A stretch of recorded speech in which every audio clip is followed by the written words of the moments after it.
This is the flag of Brazil, but did you know that once Brazil had another flag? So let's in this video find out what happened to the old flag of Brazil. Now the country of Brazil and its flag are called Bandeira do Brasil in Portuguese, the main language spoken in Brazil. Now Brazil itself became independent from Portugal in 1822, adopting this as their first flag, although soon they would adopt a radically different design of this flag, which isn't all that different. Now, the history behind Brazil breaking away from Portugal goes back to 1808, when Napoleon had invaded the Iberian Peninsula, including Portugal, and the Portuguese royal family fled to Brazil, which was a Portuguese colonial possession at the time. Now in 1821, the Portuguese royal family, or most of them at least, went back to Portugal, but the King of Portugal, his son, was staying behind in Brazil as regent and decided to declare the independence of Brazil with himself as the emperor, which occurred the following year in 1822.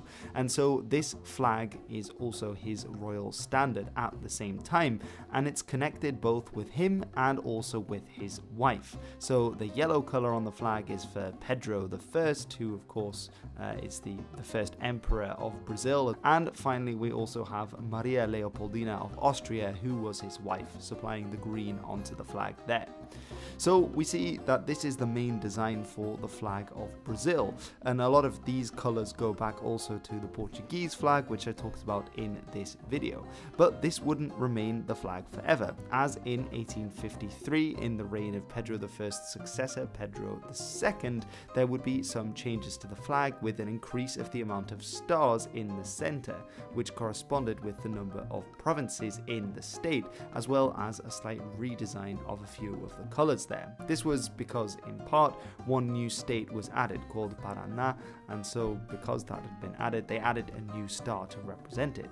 A bigger change would come in 1889, however, as this is the year that Brazil would become a republic. There was an army coup against the final emperor, and he was sent packing back to Europe, and the Brazilians decided to declare a republic instead. Now, because they were a republican power in America in the 19th century, they obviously took quite a bit of inspiration from the founding fathers and the story of the United States of America to the north. And it's for this reason that the flag they came up with, well, it's pretty similar to another flag that we all know, which is the current United States flag with its stars and stripes. However, not everyone in the new Brazilian government was a fan of the design, and some said that it was far too similar to the American flag, and so they needed a different design, and therefore it was scrapped.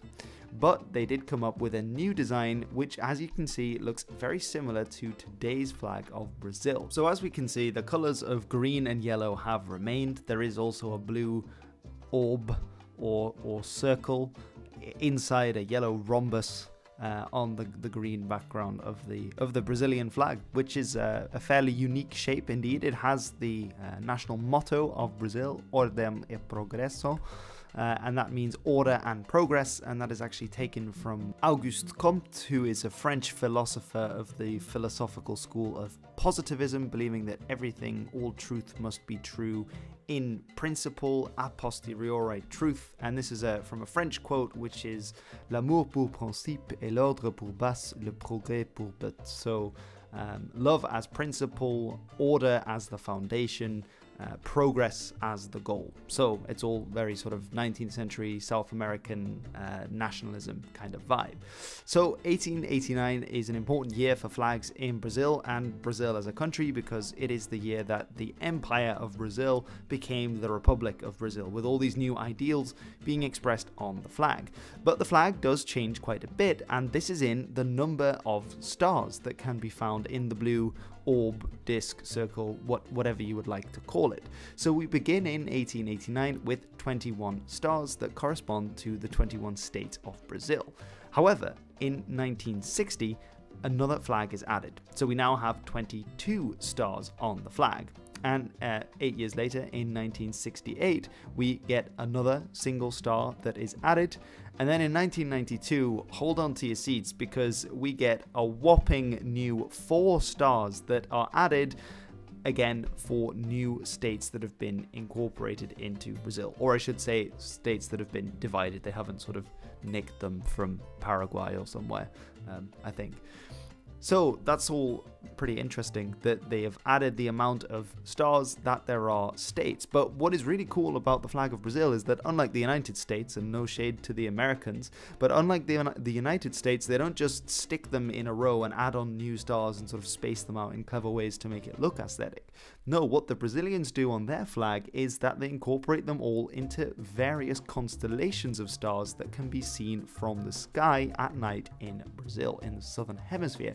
And here you can see these formations. Indeed, there are also 2 or 3 or 4 stars, which are just stars by themselves rather than being in constellations.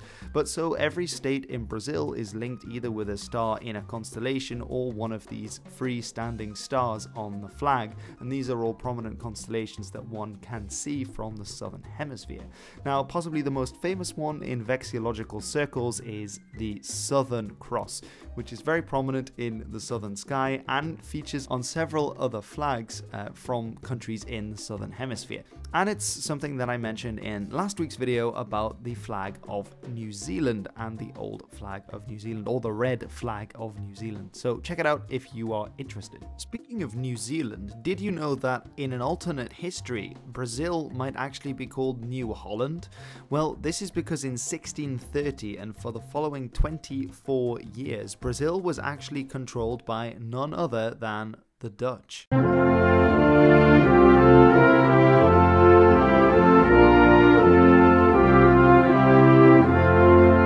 So during that time period when Brazil was controlled by the Dutch, this was the official flag of the Brazilian colony at the time. But I mean, it's a fairly cool flag, but you know, they had a very cool coat of arms as well, which I've slapped on a Prinsenvlag, so potentially that could have become the new flag. Or possibly my favorite of the designs, how about this one? Instead of Ordem e Progresso, why not Kroketten en Stroopwafels? It's a bit more Dutch, but I'll leave that with you. Alright everyone, thank you very much for watching this video about the old flag or flags of Brazil. Now, what did you guys think? Do you guys think that the modern flag of Brazil is pretty cool? It's definitely very unique. There aren't too many flags that incorporate green, yellow and blue as a combination. That's quite a cool combination. And I think the fact that they are using constellations rather than just adding more stars in a kind of box pattern is quite a nice feature. It's very unique as it comes to flags. Can you guys think of any other flags that have constellations on their designs? And if so, let me know which ones and why you think they are pretty cool.